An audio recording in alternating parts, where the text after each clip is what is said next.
Praise the lord. Good morning. ప్రభువైన యేసుక్రీస్తు శుభనామంలో మీ అందరికీ వందనములు. చిన్న ప్రార్థనతో ఈరోజు దేవుడి వాగ్దానాన్ని స్వతంత్రించుకుందామా? పరిశుద్ధుడైన మా తండ్రి, నీ ఘనమైన శ్రేష్టమైన నామాన్ని బట్టి వందనాలు తండ్రి. నీ సన్నిధిలో ఉండే భాగ్యం మా అందరికీ ఇచ్చారు ప్రభా, మీకు స్తోత్రాలు. అలాగే వినగలిగిన చెవులు, గ్రహించే ఆత్మ మనసునివ్వండి. మీ స్వరాన్ని వినిపింపజేసి మా అందరితో మాట్లాడి మమ్మల్ని బలపరచమని యేసు నామంలో ప్రార్థిస్తున్నాము తండ్రి. ఆమేన్. ఈరోజు దేవుని వాగ్దానము కీర్తనల గ్రంథము 94వ అధ్యాయము 18వ వచనం. నా కాలు జారనని నేను అనుకొనగా యెహోవా నీ కృప నన్ను బలపరచుచున్నది. Psalms chapter 94 verse 18. When I said my foot slippeth, thy mercy, O Lord, held me up. దేవుడిచ్చినటువంటి అద్భుతమైన వాగ్దానం మనందరి జీవితంలో నెరవేర్చబడును కాక. ఆమేన్. ఈరోజు ఎంతమంది అనుకుంటున్నారండి, నూతన సంవత్సరం అయితే ప్రారంభం అయిపోయింది, కానీ నా జీవితంలో నేను ప్రతిరోజు పడుతూ లేస్తూనే ఉన్నాను, నేను స్థిరంగా ఉండలేకపోతున్నాను, నా జీవితంలో నేను ఇంకింతేనా, సంవత్సరాలు గడిచిపోతున్నా కానీ నా జీవితం మారదా, నా బ్రతికింతేనా, నేను పడిపోయే స్థితిలోనే ఉంటానా అని ఈ వాక్యం వింటున్నట్లయితే దేవుడు మీతోనే మాట్లాడుతున్నారు. నా కాలు జారన నేను అనుకునగా ఎవరి కృప బలపరుస్తుందంట? యెహోవా కృప మనల్ని బలపరుస్తుంది. మన జీవితాల్లో అనేక సార్లు మనం కాలు జారే పరిస్థితుల్లోనే ఉంటామండి. ఎందుకంటే లోకం అనే సంద్రంలో మనం ఉన్నాము. ఈ ప్రవాహంలో కొట్టుకుని పోవాల్సినటువంటి పరిస్థితులు అనేక సార్లు మనందరి జీవితంలో వస్తాయి. అయితే ఈ కాలు జారేటువంటి ప్రతి పరిస్థితిలో కూడా దేవుడు మనల్ని బలపరిచి నిలబడుతున్నాడు. కాలు జారడం ఎంతసేపు జరుగుతుందండి కదా? అలా కళ్ళు తెరిచి మూసే లోపల అన్నీ జరిగిపోతున్నాయి ఈరోజు. అలానే మనం కాలు జారాలంటే ఎంతసేపు అవుతుంది? చాలా తక్కువ టైం పడుతుంది. బట్ అలాంటి సమయంలో కూడా దేవుడి కృప మాత్రమే ఈరోజు మనం దేవుడి కొరకు నిలబెడుతుంది. మన శక్తి చేత మనం దేవుడి కోసం నిలబడలేమండి. మన బలము చేత మనం దేవుడి కోసం నిలబడలేం. మన శక్తి చేత, మన జ్ఞానం చేత పాపాన్ని మనం ఏమాత్రము జయించలేము. ఏదైనా జయిస్తాము అంటే అది కేవలం దేవుడి కృపను బట్టే. కాబట్టి ఈరోజు దేవుడు మనందరితో చెప్తున్న విషయం ఒకటే. నువ్వు కాలు జారి పడిపోతానేమో అని భయపడుతున్నావేమో, చింతిస్తున్నావేమో, కలవరపడుతున్నావేమో, అయితే నా చేయి పట్టుకో. దేవుడికి మన చేయి అప్పగించడం నేర్చుకోవాలండి. దేవుడిని మన చేయి పట్టుకొని నడిపించాలని కోరుకోవాలి. మనం ఆయన చేయి చాలాసార్లు పట్టుకుంటాం కానీ విడిచిపెడతాం. కాబట్టి ఆ మిస్టేక్ మళ్ళీ ఈ న్యూ ఇయర్లో మనం చేయొద్దు.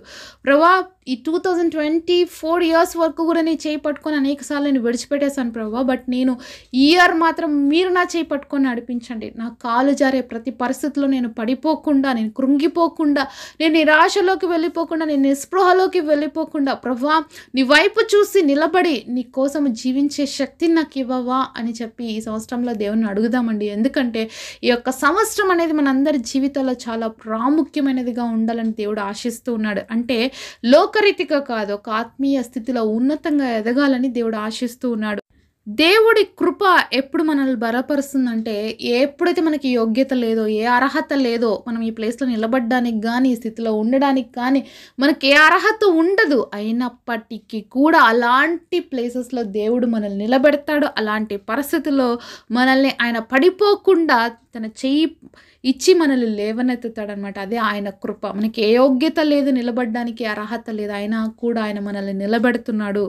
నిజంగా దేవుడు మనల్ని ఎంతగా ప్రేమిస్తున్నాడంటే అది మన ఊహలకు కూడా అందదండి. దేవుడి ప్రేమ చాలా గొప్పది మన పట్ల. దేవుడి కనికరం మన పట్ల చాలా ఉన్నతమైనది.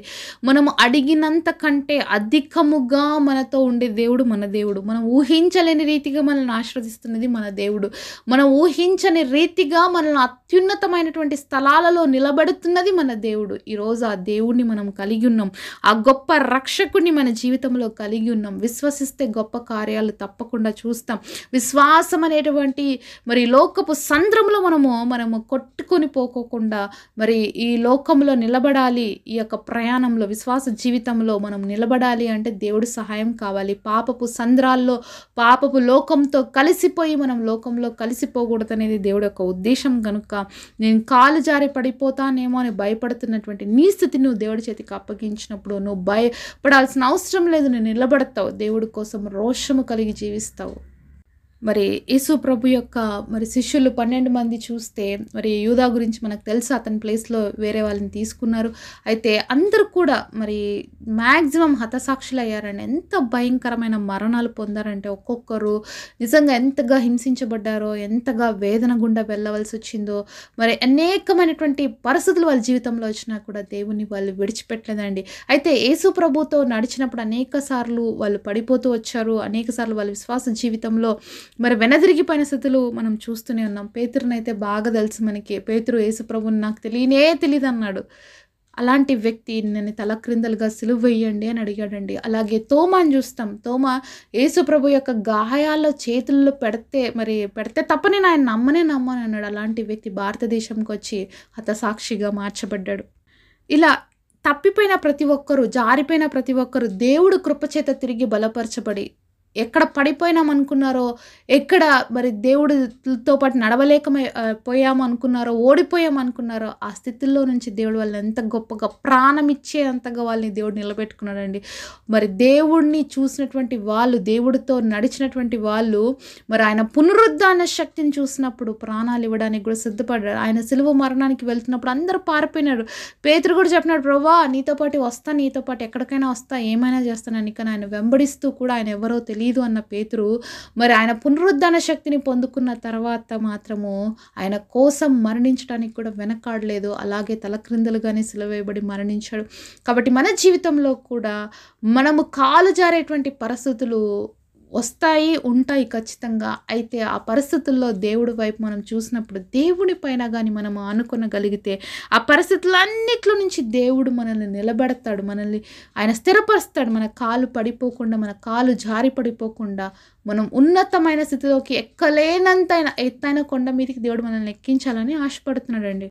మన జీవితంలో మనం ఉన్నత స్థితిలోకి ఎక్కాలా అన్నప్పుడు ఒక కొండ ప్రాంతాన్ని ఎక్కుతున్నాం అనుకోండి, ఎన్నిసార్లు కాలు జారుతుంటుంది కదా, ఎంతో కష్టం కదా ఎక్కడం ఉన్నత స్థితిలోకి. అలాగే మనము పాప జీవితంలో నుంచి పరిశుద్ధ జీవితంలోకి దాటడం కూడా చాలా కష్టం, అంత ఈజీ కాదు.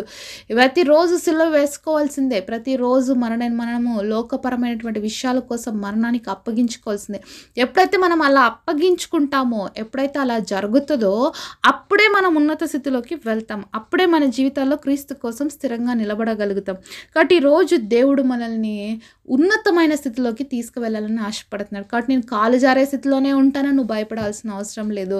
దేవుడు నేను ఎక్కలేనంత ఎత్తైన కొండ మీదకి ఎక్కించాలని ఆశపడుతున్నాడు. అంత ఉన్నతమైనటువంటి ఆత్మీయ స్థితిలో నన్ను ఉంచాలనే మరొక నూతన సంవత్సరాన్ని దేవుడు మనకి ఇచ్చాడు. కాబట్టి వాడుకుందాం. దేవుడిచ్చిన ప్రతి అవకాశాన్ని మనం వాడుకుందాం. ఇన్నిసార్లు ఓడిపోయామేమో, ఇన్నిసార్లు పడిపోయామేమో, ఇన్నిసార్లు వెనదిరిగి చూసి వెళ్ళిపోయామేమో, కానీ ఈసారి అలా చూడడానికి వీలు లేదండి. మన ముందున్నటువంటి పోరాటములో మన యొక్క విజయాన్ని సాధించేంత వరకు కూడా, ఆ ఎక్కలేనటువంటి ఎత్తైన స్థలములోకి ఎక్కేంత వరకు కూడా ఓపికతో, నిరీక్షణతో దేవుడి వైపు చూద్దాము. దేవుడి వైపు చూస్తూ మాత్రమే ఎక్కగలము. కాబట్టి ఆయన వైపు మాత్రమే చూస్తూ ఆ ఎక్కలేనంత ఎత్తైన కొండను ఎక్కుదాం. దేవుడి సహాయం లేకుండా, దేవుడు కృప లేకుండా ఏ స్థితిలో కూడా మనం చేరలేము. కాబట్టి మన శక్తి, మన ప్రయత్నాలు, మన జ్ఞానము ఈ లోక సంబంధమైన వాటికి మాత్రమే పరిమితం. మరి ఏదైనా సాధించగలము అంటే దేవుడి శక్తితో మాత్రమే, ఆయన ఇచ్చేటువంటి కృపతో మాత్రమే, ఆయన ఇచ్చేటువంటి జ్ఞానంతో మాత్రమే. కాబట్టి ఈరోజు మన స్థితి ఏదైనా, మన పరిస్థితి ఏదైనా, ఏ పాపపు స్థితిలో ఉన్నా, ఏ యొక్క మరి ఓడిపోయిన స్థితిలో నువ్వు ఉన్నా కూడా దయచేసి నువ్వు భయపడక, కృంగిపోక, నేను పడిపోతున్నాను, నేను ఓడిపోయాను అని దిగులు చెందక దేవుడి దగ్గరికి రా. తిరిగి దేవుడి దగ్గరికి రా. దేవుడు సరిచేస్తుంటాడు. మరి ఇంకా ఈ ప్రారంభంలోనే ఉన్నాం, ఈ సంవత్సరం ప్రారంభంలోనే ఉన్నాం. కాబట్టి సరి చేసుకుందాం. ఇంకా సంవత్సరం అంతా దేవుడు మనకి ఆయుష్కాలం ఇచ్చి కాపాడుతాడు. అంతేకాకుండా సరిచేస్తూ మనల్ని ఎక్కలేనంతైనటువంటి ఎత్తైన కొండ మీదకి ఎక్కించడానికైనా సిద్ధంగా ఉన్నాడు. కాబట్టి మనల్ని మనం దేవుడి సన్నిధిలో సరి చేసుకుందాము. మనల్ని మనం దేవుడి సన్నిధిలో అప్పగించుకుందాం. ప్రభువా నా చేయి పట్టి ఈ సంవత్సరం నడిపించు, నేను ఎక్కలేనటువంటి ఎత్తైన స్థలంలోకి నన్ను నడిపించు. నిశ్చయంగా నా కాలు జారుతుంది అని అనుకున్నాను, కానీ నీ కృప నన్ను బలపరుస్తూ వచ్చింది ఇప్పటి వరకు. ఇక కూడా బలపరచు దేవా అని ప్రార్థన చేద్దాం. దేవుడి సన్నిధిలో మొరపెడదాము. అతి కృప దేవుడు మనందరికీ దయచేయునుగాక. పరిశుద్ధులైన తండ్రి, మీరు మాతో మాట్లాడిన ప్రతి మాట కొరకు వందనాలు. అవును ప్రభా, అనేక సార్లు మేము కాలు జారే పరిస్థితుల్లోనే ఉన్నామయ్యా. కానీ కృప మాత్రమే మమ్మల్ని బలపరుస్తుందయ్యా.